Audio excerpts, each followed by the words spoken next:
कालची पुण्यातली घटना, बलात्काराची घटना ताजी असताना आणखी एक मोठी बातमी आहे। पुणे पुन्हा हादरलेलं आहे। महिलेसोबत अश्लील कृत्य झालेलं आहे। चालकाचं अश्लील कृत्य बघायला मिळालं। महिलेने कारमधून थेट उडी मारलेली आहे। 2 किलोमीटर धावत जात महिलेने पोलीस स्टेशन गाठलेलं आहे। खडके पोलीस स्टेशन मध्ये पीडित महिलेने तक्रार दाखल केलेली आहे। आपण पाहिलंय मंगळवारी सकाळी 5:30 वाजे दरम्यान स्वारगेट या ठिकाणच्या बस स्थानकामध्ये एका महिलेवर बलात्कार झाला आणि त्यानंतर पुन्हा एकदा पुणे हादरलेलं आहे। अधिकची अपडेट या संदर्भात घेऊयात आमचे प्रतिनिधी अक्षय बडवे यांच्याकडून। अक्षय, आपण पाहतोय कालची बातमी ताजी आहे, संपूर्ण राज्यभरात खळबळ उडाली। असं असताना पुण्यात आणखी एक अश्लील कृत्य, सविस्तर अपडेट या संदर्भात।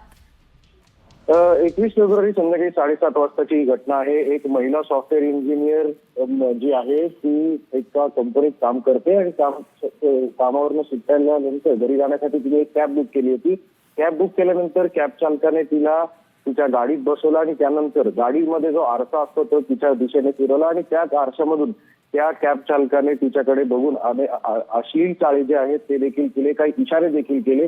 महिलेने सतर्कता दाखवत कॅबमधून खाली उतरली। तिने थेट पोलीस स्टेशन गाठलं, त्यानंतर तक्रार दिली आणि तात्काळ पोलिसांनी संपूर्ण घटनेची कारवाई करत हा जो कॅब चालक आहे जो मूळचा उत्तर प्रदेशचा आहे त्याला अटक केलेली आहे।